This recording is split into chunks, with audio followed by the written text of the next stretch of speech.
জানেন কখন মানুষ গুরুত্ব দেয় না? যখন আপনার কোনো ক্ষমতা থাকে না, তখনই মানুষ গুরুত্ব দেয় না। যখন আপনার কাছে ক্ষমতা থাকে তখন আপনি একটা কথা বলেন আর গোটা পৃথিবীতে কম্পন শুরু হয়। যখন আপনার ক্ষমতা না থাকে যত জোরে সম্ভব আপনি চিৎকার করতে পারেন, কিন্তু এতে কোনো পরিবর্তন আসে না। এতে কোনো পরিবর্তন আসে না। কখনো কখনো আপনার যখন ক্ষমতা থাকে আপনার মুখ খোলারও প্রয়োজন হয় না, আপনা আপনি কাজ হয়ে যায়।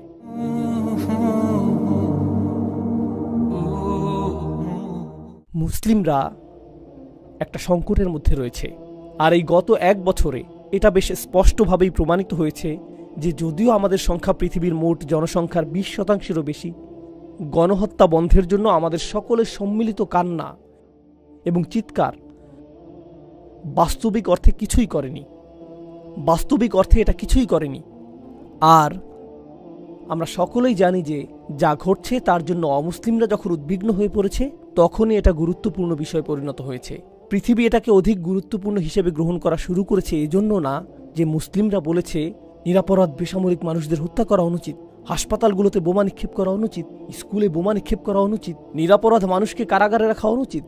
এটা এই জন্য গুরুত্ব পায়নি যে মুসলিমরা এটা বলেছে, কারণ মুসলিমরা এটা বলে আসছে আরও 70 বছর ধরে। বরং এটা এজন্য ঘটেছে কোনো এক শ্বেতাঙ্গ তরুণী টিকটকে কান্না জড়িত কণ্ঠে বলেছে, আমি বিশ্বাস করতে পারছি না কি ঘটে যাচ্ছে। কয়েক মিলিয়ন মানুষ এটা দেখলো, আর এখন এটা গুরুত্বপূর্ণ বিষয়ে পরিণত হয়ে গেল। এখন পৃথিবী বলছে যে হ্যাঁ, এটা আসলে একটা সংকট। জানেন এটা কি প্রমাণ করছে? এটা প্রমাণ করছে যে আমরা যত উচ্চস্বরেই চিৎকার করি না কেন কেউই তা শুনছে না, কেউই গুরুত্ব দিচ্ছে না। জানেন কখন মানুষ গুরুত্ব দেয় না? যখন আপনার কোনো ক্ষমতা থাকে না, তখনই মানুষ গুরুত্ব দেয় না। যখন আপনার কাছে ক্ষমতা থাকে তখন আপনি একটা কথা বলেন আর গোটা পৃথিবীতে কম্পন শুরু হয়। যখন আপনার ক্ষমতা না থাকে যত জোরে সম্ভব আপনি চিৎকার করতে পারেন, কিন্তু এতে কোনো পরিবর্তন আসে না। এতে কোনো পরিবর্তন আসে না। কখনো কখনো আপনার যখন ক্ষমতা থাকে আপনার মুখ খোলারও প্রয়োজন হয় না, আপনা আপনি কাজ হয়ে যায়। কোনো কোনো মানুষের ক্ষমতা রয়েছে তার পরিবারের মাঝে, আর জানেন সেটা কিভাবে বোঝা যায়? যখন সে হেঁটে যায় সকলের আচরণের ধরন পাল্টে যায়। তাকে কণ্ঠস্বর উঁচু করতে হয় না, তাকে চিৎকার চেঁচামেচি করতে হয় না, তাকে কাউকে আঘাত করতে হয় না, কারণ ইতিমধ্যেই তার ক্ষমতা রয়েছে। তো এটা আমাদেরকে উপলব্ধি করায়, আর এটা স্বাচ্ছন্দ্য দানকারী অনুভূতি না। মুসলিমরা ফিলিস্তিনের এই পরিস্থিতির মধ্য দিয়ে নিজেদের সম্পর্কে একটা বিষয় উপলব্ধি করতে পেরেছে। আমাদেরকে আয়নার দিকে তাকিয়ে উপলব্ধি করতে হবে যে কতটা ক্ষমতাহীন আমরা হয়ে গেছি। এটা কুৎসিত একটা বিষয়। ক্ষমতাহীন বোধ করাটা একটা কুৎসিত বিষয়। বিশেষ করে পুরুষ মানুষেরা বিষয়টা লক্ষ্য করুন। যখন আপনি কাজ খুঁজে পান না, যখন আপনি কাজ পেতে সক্ষম না, যখন আপনি নিজ পরিবারের ব্যয় বহন করতে সক্ষম না হন, যখন আপনি এমনকি নিজের দায়িত্ব বহন করতে পারেন না, অন্য কাউকে আপনার দায়িত্ব বহন করতে হয়, আপনি কি বুঝতে পারছেন সেটা কতটা লজ্জাজনক? যখন আপনাকে কারো থেকে টাকা ধার করতে হয়, যখন আপনি নিজে চাকুরি খুঁজে পান না, যখন আপনার বোন চাকুরি করেন আর তিনি আপনার খরচ প্রদান করেন, সেটা আপনার জন্য কতটা লজ্জাজনক এবং অপুরুষোচিত। কারণ ইজ্জুর রজুল ইস্তিগনাউহু আনিন নাস, একজন পুরুষের মর্যাদা হলো সে অন্য মানুষের মুখাপেক্ষী নয়। এটা পুরুষ মানুষের মর্যাদার অংশ। আমাদের ইজ্জত যদি থাকে, আমাদের যদি আত্মমর্যাদা থাকে যা আল্লাহ পুরুষ মানুষকে দান করেছেন, সেক্ষেত্রে এটা মৃত্যুর সমান মনে হয় যখন আপনি কারো সামনে হাত পাতেন এবং বলেন দয়া করে আমাকে সাহায্য করুন। এটা মৃত্যুর মতো মনে হয়। এটা মৃত্যুর চেয়েও বেশি মনে হয় যে আমি দায়িত্ব নিতে অক্ষম, আমি কিছু করতে অক্ষম। এখন উম্মাহ হিসেবে আমাদের অবস্থা চিন্তা করুন।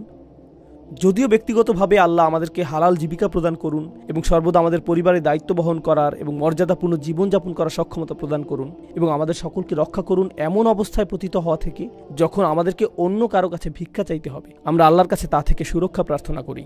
কিন্তু উম্মাহ হিসেবে আমাদের অবস্থা লক্ষ্য করুন। ব্যক্তিগতভাবে না, রাসূল সাল্লাল্লাহু আলাইহি সাল্লাম এই গোটা উম্মাহকে একটি দেহের সাথে তুলনা করেছেন, তাই না? তিনি বলেছেন এটা এক অভিন্ন দেহের মতো। আমরা যদি একটি দেহ হই, আমরা কি সর্বদা ভিক্ষা করছি না? আমরা কি সর্বদা অন্য মানুষের কাছে ভিক্ষা চাইছি না? আমরা কি সর্বদা তাদের দূতাবাসগুলোর সামনে এবং তাদের সরকারি আমলাদের সামনে দাঁড়িয়ে বলছি না যে দয়া করে থামুন, আমরা আপনাদের কাছে সাহায্য চাই, দয়া করে আমাদের কথা শুনুন? এটাই কি আমাদের অবস্থা না? আর এটা বিশেষভাবে তরুণদেরকে খুবই ক্ষুব্ধ করে তোলে। আল্লাহ আমাদেরকে অত্যন্ত শক্তিশালী একটি আয়াত দান করেছেন, ক্ষমতা তৈরি করো, ক্ষমতা তৈরি করো, এটা তোমাদের প্রয়োজন হবে। আর আল্লাহ আমাদের বলছেন যে কিভাবে ক্ষমতা তৈরি করতে হবে, আমাদেরকে শিল্প কারখানা তৈরি করতে হবে। সমস্যা হলো বিশেষত তরুণরা যারা এখন শুনছেন, আধুনিক বিশ্বে বেশিরভাগ তরুণদের ক্ষেত্রে কি ঘটে, আপনি যখন বেড়ে উঠতে থাকেন আপনাকে বলা হয় তোমাকে স্কুলে যেতে হবে এবং স্কুলে ভালো ফলাফল করতে হবে, এরপর একটা চাকুরি পেতে হবে, আর যখনই তুমি চাকুরি পাবে তখন তোমার পরিবারের দায়িত্ব নিতে হবে, আর যখন তুমি এই পরিমাণ টাকা উপার্জন করবে তখন বিয়ে করতে পারবে, যখন তুমি বিয়ে করবে এরপর একটা ফ্ল্যাট কেনার চেষ্টা করবে, একটা ফ্ল্যাট হওয়ার পর এখন তোমাকে বাড়ির মালিক হতে হবে, এরপর একটা গাড়ি কিনতে হবে, এরপর সন্তান হবে, আর এর সাথে আসবে সন্তানের খরচ। তো আপনি জীবনের বেশিরভাগ অংশই এই চিন্তায় ব্যয় করছেন যে পরবর্তী চেকটি কোথা থেকে আসবে, অর্থ কোথা থেকে আসবে। এর মাঝখানে সুযোগ পেলে উম্মার সমস্যাগুলো নিয়ে সামাজিক মাধ্যমে পোস্ট করতে হবে। কিন্তু বাস্তবিকভাবে বলতে গেলে যেহেতু আপনি আপনার ব্যক্তিগত জীবন নিয়ে এতটাই আচ্ছন্ন, তাই আপনি বড় কোনো চিন্তা করতে পারেননি, ফলে আপনার আসলে কোনো ক্ষমতাই অর্জিত হয়নি, অথবা আপনি ক্ষমতাহীন।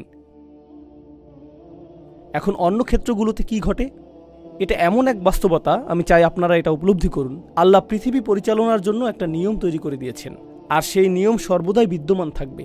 এমনকি রসুল সাল্লাল্লাহু আলাইহি সাল্লামের সময়েও এই নিয়ম বর্তমান ছিল। তো উদাহরণস্বরূপ হিজরতের সময়ের কথা, যা কিনা রসুল সাল্লাল্লাহু আলাইহি সাল্লামের সিরাতের বিস্ময়কর ঘটনাগুলোর একটি।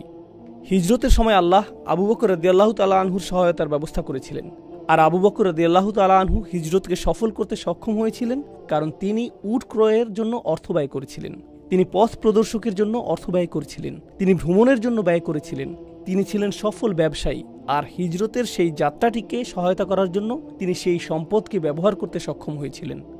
আবার রসুল সাল্লাল্লাহু আলাইহি সাল্লাম উপার্জনের উদ্দেশ্যে কাজ করা বন্ধ করে দিয়েছিলেন, তিনি নিজে উপার্জন করা বন্ধ করে দিয়েছিলেন, তিনি দিন রাত রাসূল হিসাবে দায়িত্ব পালন করেছিলেন। রাসূল হিসেবে কিভাবে আপনি দায়িত্ব পালন করতে পারবেন যখন আপনার কোনো উপার্জন নেই, খাবার কোথা থেকে আসবে? আর এটা সম্ভব হয়েছিল কারণ খাদিজা রাদিয়াল্লাহু তাআলা আনহার গোটা একটা ব্যবসা প্রতিষ্ঠান ছিল, যা রাসূল সাল্লাল্লাহু আলাইহি সাল্লামের কার্যক্রমের অর্থায়ন করে যাচ্ছিল। এরপর তিনি তার দায়িত্ব পালনে সক্ষম হয়েছিলেন। এমনকি পৃথিবীর ইতিহাসের সবচেয়ে মহৎ মিশনটি অর্থাৎ রাসূল সাল্লাল্লাহু আলাইহি সাল্লামের সিরাতের পেছনেও ব্যবসায়িক সহায়তা জড়িত ছিল, তাই না? তেমনটাই কি ঘটেনি? আর এখন কি ঘটে জানেন? এখন কি ঘটে, যখন আমরা বলি যে মুসলিমদেরকে শক্তিশালী ব্যবসায়িক সম্পর্ক তৈরি করতে হবে, মুসলিমদেরকে শক্তিশালী অর্থনীতি গড়ে তুলতে হবে, আস্তাগফিরুল্লাহ ভাই, অর্থনীতি তো দুনিয়া, আমাদেরকে আখিরাত নিয়ে চিন্তিত হওয়া উচিত। তো আল্লাহ যখন বলছেন যে অশ্বারোহী বাহিনী প্রস্তুত করো, আর এই কারণে কোনো ব্যক্তি কিছুটা অর্থ সংগ্রহ করেছে ঘোড়া কেনার জন্য, তখন আমরা বলছি আস্তাগফিরুল্লাহ ভাই, কেন আপনি অর্থ সংগ্রহ করেছেন, দুনিয়া নিয়ে চিন্তা করবেন না। তখন তার মুখে একটা চপটাঘাত দিয়ে আপনার বলা উচিত যে যান কোরআন পাঠ করুন গিয়ে। আল্লাহ আমাদেরকে ক্ষমতা সৃষ্টি করতে বলছেন, আর আপনি ক্ষমতা সৃষ্টি করতে পারবেন না কি সৃষ্টি ছাড়া? সম্পদ। আপনাকে সম্পদ সৃষ্টি করতে হবে। আজকের এই উপস্থিতির মধ্যে কিছু মানুষ রয়েছেন ব্যবসায়ী, আর আলহামদুলিল্লাহ আল্লাহ তাদেরকে সফলতা দান করেছেন। হয়তো আপনি একটি রেস্তোরাঁর মালিক, হয়তো আপনি মুদি দোকানের মালিক, হয়তো আপনি পেট্রোল পাম্পের মালিক, আমি জানি না আপনারা কিসের মালিক, হয়তো আপনারা হাউজিং ব্যবসা করছেন। আল্লাহ আপনার ব্যবসায় সফলতা প্রদান করেছেন। আর আল্লাহ যদি ব্যবসায় আপনাদের সফলতা দিয়ে থাকেন, জানেন আপনার প্রতি আমার উপদেশ কি? তা হলো আমাদেরকে অর্থনৈতিক সুসম্পর্ক গড়ে তুলতে হবে, আমাদেরকে ক্ষমতা তৈরি করতে হবে, মুসলিমদের মধ্যেই অর্থ আবর্তিত হতে হবে। যদি আপনার একটি ব্যবসা থাকে আর আপনার গাড়ি মেরামত করার প্রয়োজন হয়, তাহলে গাড়িটি কাছের মুসলিম ব্যবসায়ীদের কাছ থেকে মেরামত করুন। আবার যখন তিনি যন্ত্রাংশ ক্রয় করবেন, তার সেটা মুসলিমদের কাছ থেকে ক্রয় করা উচিত। এভাবে একে অপরকে সহায়তা করতে হবে। আর যখন মুসলিম ব্যবসাগুলো সাফল্য লাভ করতে থাকবে, তখন তারা বেশি বেশি মুসলিমদেরকে নিয়োগ দিতে শুরু করবে, আর ধীরে ধীরে তারা এই অর্থনীতি গড়ে তুলবে। এখন অধিক সংখ্যক মানুষ যখন অধিক পরিমাণ অর্থনৈতিক শক্তি অর্জন করবে, তখন স্থানীয় প্রতিষ্ঠানগুলো আরও শক্তিশালী হতে থাকবে। এটা সর্বশেষ ভাবনা যা আমি আপনাদের সাথে শেয়ার করব, যেহেতু হাতে খুব একটা সময় বাকি নেই। আমরা অভিযোগ করি যে উদাহরণস্বরূপ ইসরায়েলি লবি আমেরিকান রাজনীতিবিদদের পিছনে শত শত মিলিয়ন ডলার খরচ করে তাদের সিদ্ধান্তকে প্রভাবিত করার জন্য। আমরা কখনো এই প্রশ্ন করি না যে কোথা থেকে তারা এই শত শত মিলিয়ন ডলার পেল। আমরা কখনো এই প্রশ্ন করি না যে আমাদের কাছে যদি এই শত শত মিলিয়ন ডলার থাকতো, আমরা কি তা এভাবে ব্যয় করতাম রাজনীতিকে প্রভাবিত করার জন্য, নাকি তা প্রমোদ ভ্রমণের পিছনে ব্যয় করতাম? আমাদের মানসিকতাটা কি? আমরা ক্ষমতা সৃষ্টির প্রেক্ষিতে চিন্তা করি না, আমরা ক্ষমতার জন্য বিনিয়োগ করি না। আমরা বিনিয়োগ করি হয়তো আমাদের নিজেদের জন্য, অথবা যখন কোনো সংকটের কারণে অনুশোচনা বোধ করি, তখন সেই সংকটে সাহায্যের উদ্দেশ্যে ব্যয় করি। কিন্তু যেই সকল মানুষ ক্ষমতা সম্পর্কে বোঝে, জানেন তারা কোথায় বিনিয়োগ করে? তারা বিনিয়োগ করে গণমাধ্যমে, তারা বিনিয়োগ করে শিক্ষা খাতে, তারা বিনিয়োগ করে ব্যবসায়, তারা এই ক্ষেত্রগুলোতে বিনিয়োগ করে। আর যখন তারা এই ক্ষেত্রগুলোতে বিনিয়োগ করে তখন তারা এমনকি রাজনীতিকেও নিয়ন্ত্রণ করতে শুরু করে। গণমাধ্যমকে যেই নিয়ন্ত্রণ করবে রাজনীতিতে তার বড় একটা প্রভাব থাকবে। ব্যবসা বাণিজ্যকে যে নিয়ন্ত্রণ করবে তার একটা বড় প্রভাব থাকবে। শিক্ষা খাতকে যে নিয়ন্ত্রণ করবে রাজনীতিতে তার একটা বড় প্রভাব থাকবে।